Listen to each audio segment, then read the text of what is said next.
a year ago, I wanted to reshape the department from being a passive custodian of broken buildings and stalled projects to one being an economic delivery unit in South Africa, tasked with rebuilding public trust, infrastructure, and economic momentum. We came up with a bold vision, and that was to turn South Africa into a construction site and to anchor this vision to attract additional private sector infrastructure investment during the term of the 7th administration. That is why today's briefing focuses on what we've done in the past year to lay this groundwork, but also to build a strong foundation for the department that will allow us to turbocharge infrastructure investment and delivery, as well as reimagining our public assets. During this briefing, I want to particularly provide an update on 4 areas that we have intensely focused on over the last 12 months. Firstly, investigating failed or mismanaged projects and understanding why they fail. 2 is repurposing public assets for public good. 3 is cleaning up our systems through lifestyle audits and ghost employee detection. And 4th is reforming the expanded public works program. Firstly, with regards to investigating failed or mismanaged projects, when I arrived, it became clear that we needed to take a deeper dive into why so many projects fail to get off the ground and fail to be completed on time. We wanted to investigate some of the most glaring examples of waste, mismanagement, and dysfunction, not to assign blame for its own sake, but to learn from what is going on and to put a stop to it, as well as to hold people accountable. The first was the Telkom Towers debacle, where government had previously spent 600 million rand purchasing that complex between 2015 and 2016 to house the SAPS National Head Office, as well as other departments, but it had not yielded any returns to date. Instead, however, we've continued to pay security to prevent further vandalism of the building, unsuccessfully, I might add. The draft investigation that I have now received reveals a significant loss in terms of the value of the property, owing to a series of damages to its infrastructure, and also detailing whether the project is still viable at all. The report should be finalized by the end of July. We're just tying up some loose ends. And where individuals have been held or implicated, we also will not hesitate to act and refer them for criminal prosecution. The second investigation that we looked at was that of the PSA oxygen plant project, managed by the Independent Development Trust on behalf of the Department of Health. This was a flagship health infrastructure initiative built with donor funds. These was from the Global Fund, providing 60 hospitals with on-site oxygen capacity.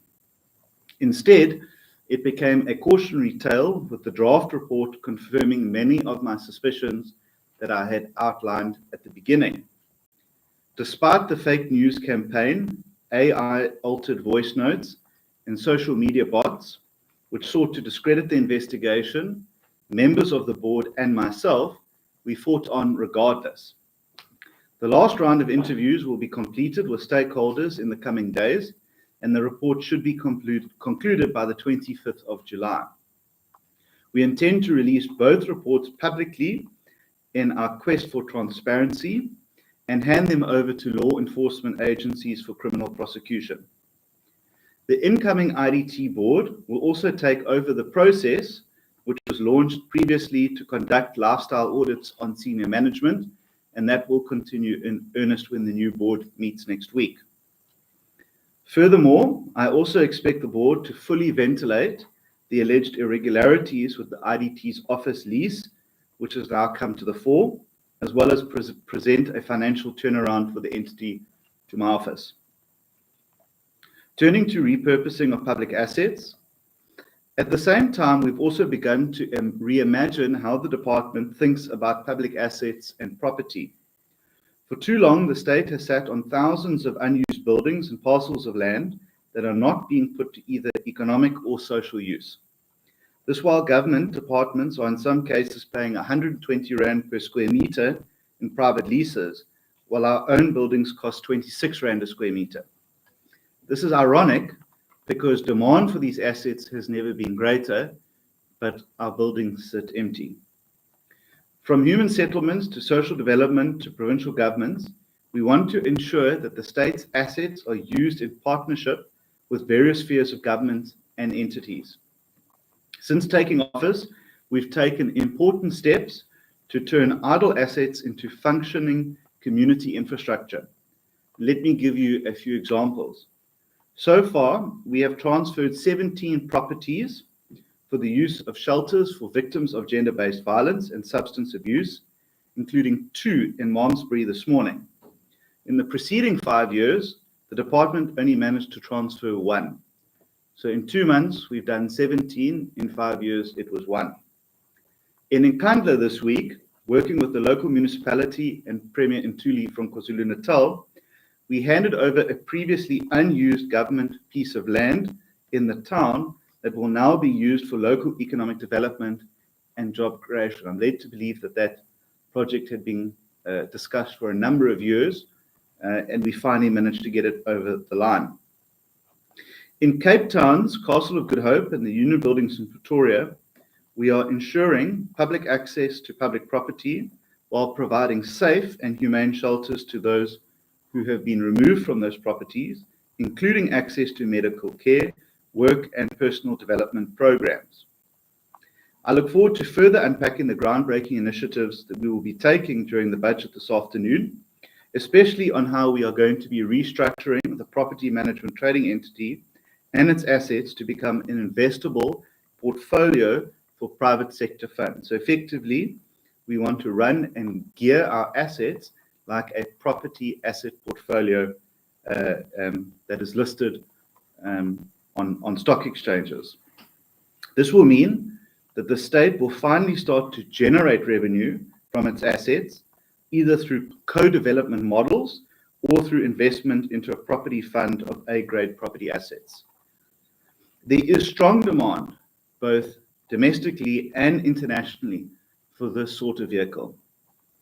In the budget speech this afternoon, I look forward to further unpacking how Infrastructure South Africa will turbocharge infrastructure investment in the months ahead, and Ms. Masemola will touch on that in a moment. The agency has been hard at work across all fronts and all spheres to help realize the vision of turning South Africa into a construction site. This includes a groundbreaking new partnership and initiative with Agri-SA and AgriBiz to address the deteriorating condition of South Africa's road network to guarantee food security for our country. This initiative will follow a data-driven approach, with the primary outcome being the identification of priority roads that require upgrading based on actual agricultural distribution. These projects will then be packaged to raise funding and support for the implementation, and we will use the Free State as a pilot site for this work stream under Strategic Integrated Projects for Agri-Logistics, or SIP 11. With regards to lifestyle audits, alongside fixing physical infrastructure, we are also cleaning up our internal systems. Trust in public institutions depend on the public's belief that we hold ourselves accountable for the work that we do. One of these mechanisms is through lifestyle audits, and on these audits, we have completed 48 senior managers so far. We have now launched a wider process focusing on 400 high-risk officials across finance, ICT, procurement, leases, and construction projects. The first batch of 69 audits began in March of this year and will be finalized by September this year. The next batch will follow on then to March 2026, with the remainder being completed by March 2027. These audits are being conducted independently in partnership with the SIU and include asset verification as well.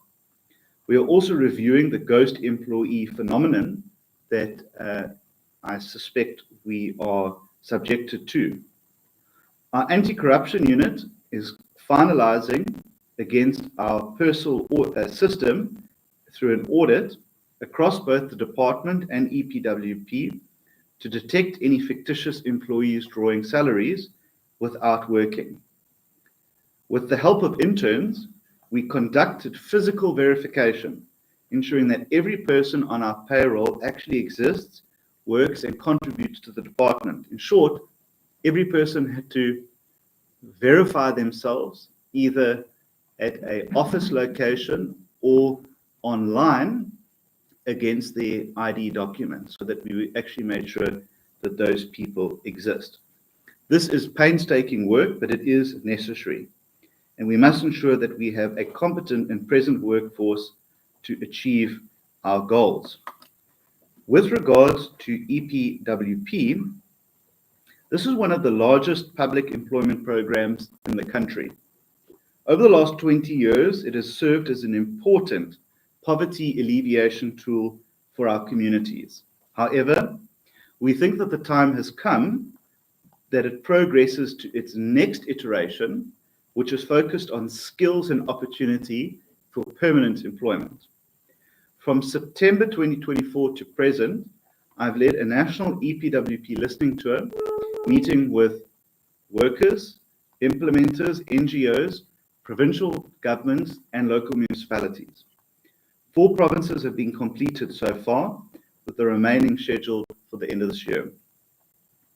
All too often, I have heard from participants and community members that the program has become associated with political patronage, irregular recruitment, and gatekeeping. There is a lack of transparency in how people are appointed, which creates frustration and tensions in our communities. Often, municipalities are not equipped to be able to execute the program, and we have, in some instances, had to stop transfers to those municipalities that do not comply with audit and financial controls. Our view, therefore, is that EPWP must be refocused around transparency, training, and opportunity. Our vision for EPWP includes longer project durations, allowing for real skill development, fairer compensation, enterprise development and support for EPWP graduates starting small businesses, monitoring the impact of constructed assets and their value to communities, a pilot biometric attendance system to improve accountability and recruitment. We will be taking the human interface out of recruitment away from EPWP, which causes so much tension, as well as greater alignment between national and provincial departments, especially for maintenance and infrastructure projects. And lastly, a new partnership with the Harambee Youth Accelerator, focusing on skills pipelines in renewable energy and maintenance sectors. Our aim, ladies and gentlemen, is to ensure that EPWP participants exit the program with more opportunity than when they first entered it, and with a certificate, a skill, or a viable economic path, not just a stipend and a memory. I want to touch on the George building collapse, and I also want to do so with a somber reflection on this national tragedy which befell us last year. The collapse of a 5-story building in George on the 6th of May claimed 34 lives and injured many more. On the 2nd of June, I received the final report from the Council of the Built Environment in South Africa.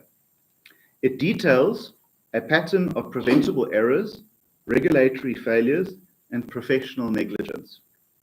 When I received the report, I committed to do 3 things. 1 was to study it thoroughly. 2 was to ensure that the findings are actioned and acted upon. And 3 was to personally present it to the affected families. That visit was scheduled for this coming Saturday, but due to the funeral of former Deputy President David Mabuza, I'll be now meeting with the families in George the following Saturday, the 19th of July. The Council for the Built Environment and the Engineering Council of South Africa will also brief the public on the outcome of these reports at the conclusion of our meeting with the families. I do, however, want to caution some political parties who are determined, in my view, to sink the investigation that will hold people responsible for demanding reports that the police have asked us to handle with care for fear of risking the investigation. While you may get a headline here and there and a TV interview, I appeal to those political parties to please put the families first and the pursuit of justice instead of your own narrow interests. I can assure the public that the families that I have met with in George support our approach and endorse it. And in often case, they don't even know who some of these people are that speak on their behalf or through political parties. We will do what is right because we want to see people held accountable for the deaths of 34 construction workers. I will also be taking a report to Cabinet in due course on the findings and recommendations so that we tighten up our laws and regulation to prevent this disaster from ever happening again, because the reality is that it was entirely preventable. Accountability cannot be optional when lives are lost due to human error. Ladies and gentlemen, this past year has not been easy, but it has been incredibly rewarding. The Department of Public Works and Infrastructure, in my view, is in better shape today than it was 12 months ago. And that's not to say that it's perfect, but we are on the right track. And the exciting thing is that we're only just beginning. This afternoon, I will table our budget vote to Parliament, and I will outline our next chapter focused on 5 key pillars: fighting corruption and strengthening governance, accelerating infrastructure delivery, restructuring our asset management systems, reforming the EPWP program, and driving digitization across our department. I've often said that becoming a minister was the most difficult job I've ever had, and I've had a few difficult jobs in my life, but it has also been the most rewarding job that I've ever had. I want to take this moment to express my deepest appreciation to the team that has walked this path with me, particularly the man on my right, the DG. Thank you for your steadfast leadership and your unwavering commitment to public service and to the department. Over the past year, you have been instrumental in helping to reimagine this department, not as a relic of bureaucracy, but as a dynamic vehicle for economic delivery. Your dedication to governance, reform, and your support of our strategic vision has been invaluable. To Ms. Masimola, on my left, our Acting Head of Infrastructure South Africa, thank you for helping us to cultivate a renewed national passion for infrastructure. Under your stewardship and leadership, ESA is becoming the engine room for high-impact infrastructure projects capable of attracting investment and transforming communities. That is seen by the phenomenal success that we had at SIDS SA a few weeks ago, and Mametsi will touch on that. Your technical insight, collaborative spirit, and ability to think boldly about South Africa's potential has set a new standard. And to the entire Department of Public Works and Infrastructure and my personal office, I want to say thank you very much for your dedication to building a better South Africa. Thank you so much. DG? Thank you very much, Minister. Let me greet the media. Maybe I want to touch on the ICT modernization and digitization of the department. That's one single area that will see us moving or turning a corner as a department. I want to indicate that we are moving hard to realize this goal. And owing to this new minister that we have created a new branch that will be reporting directly to myself, that will be leading ICT, which is the level at which that we want to take ICT very seriously. Part of the other issues that we are going to be focusing on is the issue of e-procurement, because we realize the interaction of procurement with human beings directly, it causes a lot of problems for us. Now, e-procurement will assist us to eliminate the red tape of human touch around this particular area. I think it's part of the top of the list of the projects that we're going to be doing, and we're benchmarking ourselves working with KZN in this particular area. Other modernization projects will be following up in due course, and I think we'll be announcing as we move, just to indicate that we're going to be getting quite an integrated system as soon as that is possible. And then the other issue I want to touch on, which the minister might have touched on, is the issue of our structure, organization structure, to how far it is effective and also fit for purpose in order to reflect and actually realize the dream that the minister has actually just outlined this morning. I believe that we have done some level of auditing at skills level. So we've audited skills for all senior managers in the department, which I want to emphasize. Public Works is a technical department, so is our structure should reflect it as such. We should have a strong skill sets that have actually technical people. Here we're seeking to really professionalize the department by making sure that the skill sets that we have encompasses such people. And we're not at that stage yet. We're looking for ensuring that the department has got economists, property specialists, actuaries, and property developers, etc., including the built environment skills, which covers your engineers, technologists, technicians, and also other skills that are attached to it, your architects, your your quantity surveyors, etc. So I think, Minister, with all that, I think we should be able to assist you and support you in your dream. Thank you very much. Thank you. Comments? Thank you very much, Minister, and greetings to all of you. I will touch on essentially 3 areas as an update from the work that Infrastructure South Africa is doing currently. The first one is around the replenishing of the current project pipeline. So as you know, Infrastructure South Africa is mandated to prepare and package projects, mega infrastructure projects that are able to attract funding from the National Treasury or financing from the private sector. So in this regard, following the CSA, our Infrastructure Investment Summit that the Minister referenced earlier on, we have announced 7 top priority projects that we're going to be preparing and packaging this year. They align with government priorities. We're going to focus on rail and port development. We're going to focus on energy projects.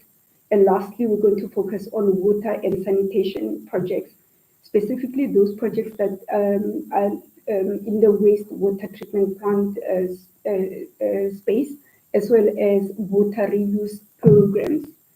Just recently, I think it was 2 weeks ago, we have the highest decision-making structure internally. It's called the Infrastructure Investment Committee that the Minister chairs. That structure has approved 6 projects. These are blended finance projects and PPPs worth 40 billion rand. They will be going to or being submitted to the National Treasury through the Budget Facility for Infrastructure program to essentially get additional fiscal allocation for those projects to the tune of 20 billion rand. And the rest of the money is going to be leveraged from the private sector once those projects are approved by the National Treasury. Just to indicate as well and re-emphasize the fact that we have released the 2nd edition of the construction book. This is a central repository of information of projects that are already funded from the fiscus, and these projects will be going out to market for tendering stage. Collectively, those projects are worth 268 billion rand, and so they are a construction opportunity essentially for the construction sector and supplier industries. They now have a line of sight of what of these projects will be going out to market. Lastly, just to indicate as well that we have embarked on the Adopt a Municipality pilot program. This is an initiative of the President that's mandated our Minister to champion. We're going to be assisting and working with 4 municipalities in 4 provinces: Northwest, Mpumalanga, Free State, and KwaZulu-Natal. So these are very small local municipalities that are relatively stable, relatively well run. They have improving audit outcomes. We're going to be helping them with preparing and packaging projects, raising funding for those projects, and also providing technical implementation support for those municipalities. And I think here, what is going to be the game changer from our side is that we have already secured partnerships from international financing institutions, the FDCO, which is a UK agency, UK government agency, as well as the ITEF is the Infrastructure Technical Assistance Facility in National Treasury to help and work with us in preparing and packaging those projects with these municipalities, working with them to raise funding for them, as well as supporting them from an implementation perspective. We thought that from our side as ISA, those will be the quick updates we can provide for you today. Thank you very much, Minister. Thank you. Okay, thank you very much, Honorable Minister, DG and colleagues. We're going to have to try and manage time. We're going to open the session for questions. So just check, Sandeepa, let me start with the colleagues online before I come to the colleagues in the room. Sandeepa, is there anything on your side? There's nothing. I've got one here coming from Carte Blanche. Minister, is for you. It says, how many officials from the IDT have been singled out for lifestyle audits, and who are they? Can I come to the colleagues in the room? Can I get an indication for hands? Yes, sir. You will name the second person. Okay, let's start in that order. Then we take another round. Thank you so much, Minister. My name is Dennis Dalford from Netwerk 20. Minister, just on the George building collapse, you have that report now. You said that it could have been prevented. Can we expect to see criminal charges being laid soon against those responsible? And then my second question relates to the Expropriation Act that was signed into law by the President earlier this year. It's been a while since we received an update on the Expropriation Act. Can you give us an update on where this process is currently standing? And what is your view on this matter? How can it benefit your department? Thank you.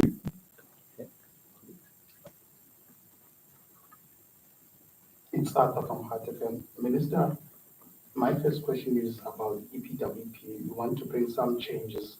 Can you just give us a timeline or time frame to complete or to change that policy of involves EPWP, and maybe when can we expect outcomes? Other questions are related to the telecom tower. There was a sort of a letter that was sent by your predecessor to the DG to include the tower project into ICU. Perhaps maybe have you received maybe update whether that it was incorporated to SIU? The second question is, you talked about the investigation that is currently underway.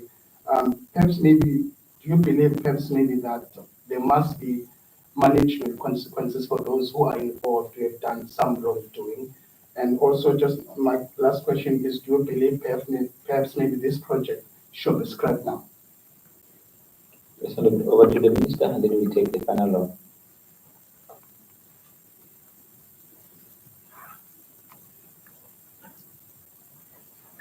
Thank you very much. With regards to officials for lifestyle audits, contrary to what the Star publishes often, I do not get involved in the management and running of entities. Those are solely for the responsibility of the board. I make recommendations to the board, and the board then decides what to do with it. I recommended to the board that, considering the very public allegations that have been made, that lifestyle audits should be conducted on all senior managers in the IDT. That was adopted by the board. Obviously, the board's term came to an end on Friday last week. We have you will be aware that Cabinet approved a new board unanimously. We are in the process of just having the master of the court, because it is a trust, issue those new trustee letters. And then that new board, when it convenes hopefully next week, I'm sure that they will pick up that resolution to continue those lifestyle audits. Dennis, from what I've seen, I think that criminal charges are obviously required, and I think that criminality does exist. 34 people don't just die in a building and everyone walks away and continues with life as normal. That is why I'm so determined to protect the integrity of the investigation from political interference and pressure, because if we get it wrong, I'm going to be held accountable for it. So on the one hand, some politicians are screaming and shouting that they want reports released. Those same people will scream and shout when people walk free because the investigation was compromised. You can't have it both ways. So we are going to protect that. There is an outstanding report still from the Department of Labour. I've been engaging my colleague, Minister Meth, to conclude that, because that is now the outstanding report that the police need. The good thing is that it is being led, the investigation, in a prosecutorial way, so that as they investigate, the dockets for prosecution are being prepared. With regards to expropriation, you'll be aware that that matter is before the court. Papers are being filed left, right, and centre. A lot of interest in that. So I will hold in abeyance my comments until that case has been finalised, because I also don't want to be accused of trying to interfere in court cases. People like to blame me for a lot of things all the time. So I want to avoid blame of that. Heart FM, EPWP is a huge project that millions of people rely on. And that's why one of the frustrating things for me has been the gradual decline of funding for the program. And I understand that we all have to make cuts. And that's actually what prompted me to rethink the program, is to say that we have to work in conjunction with the private sector to leverage our contribution into what they are looking for. It's no good having a skills pipeline project that doesn't speak to what the market is looking for. And so our real focus on EPWP is within the built environment. So people have skills to participate in construction, in infrastructure maintenance going forward. We are doing two things at the same time. We are finishing our interaction with the community. Let me say that people overwhelmingly support the work that we are doing to reform the program. And at the same time, in conjunction with Harambee, we are piloting two projects, one in KwaZulu-Natal and the second in Limpopo, on this new biometric system, on being able to link participants with people in the private sector. And the great thing is through Harambee is that if you have then completed the course on, let's say, bricklaying, that people in the private sector and yourself will be able to link up through the app as well. So that is hugely exciting, and is eventually what we will get to. Once we have the full policy concluded, we will do so, but I'm trying to get it done as quickly as possible. Also, I don't want to give a timeline, because if I say a day, on the day afterwards, you'll come and ask me where that thing is, and then you'll say I failed. So we are trying to do it as quickly as possible. It is not forever. If people are not held with consequences for their role, either in Telkom or in IDT, we will have failed, and I will have failed as a minister. People must be held accountable. And I have been very clear to the man on my right also, he leads the administration, that officials that do not perform their duties and their tasks need to go somewhere else, because we have so much work to do. We've got to get through a lot. We cannot afford to be held back by interests for people who don't want to get on with their job.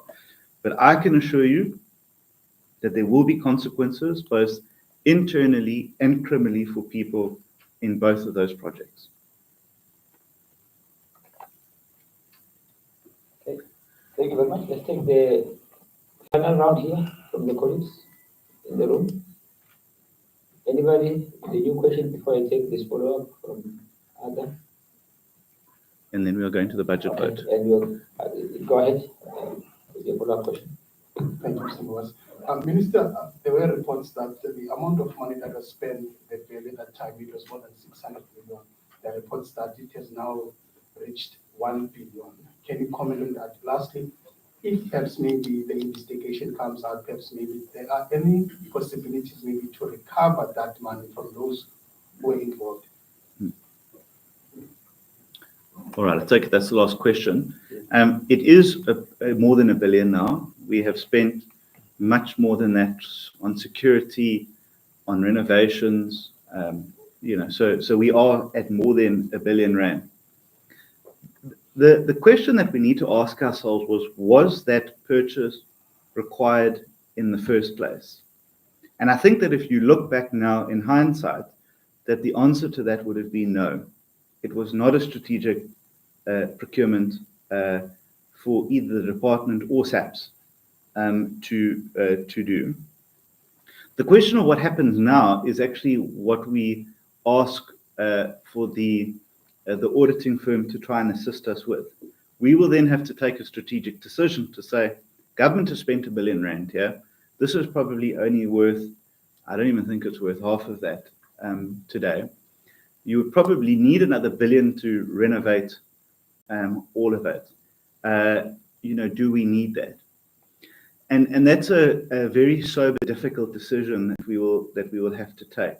And then obviously then forward that on to the SIU and say, we would like you now to go and recover what could possibly be recoverable out of that. So it's a critical issue that we must get right. We are also trying to, as you know, part of our strategy is move people back out of private leases. We spend 6 billion rand a year on private leases. We want to move people back into government buildings. Rather spend that 6 billion rand a year maintaining and improving our assets than private leases. We are hopefully finishing Civitas, which will see people move in. So all of that is going to be answered in the restructuring of our property management trading entity. But we will come back to you with those answers on exactly what we plan to do. Thank you. Okay, thank you very much, Honourable Minister, DG, Acting Head of PISA. We are closing our briefing for now. We appreciate the engagement that you have attended and engaged with us as the Minister chronicles this important journey over the past year. You are welcome to join us when the Minister presents the budget inside the main chamber in the debate. See you soon when we give another update. Thank you. Thank you. Thank you. Thank you. Thank you.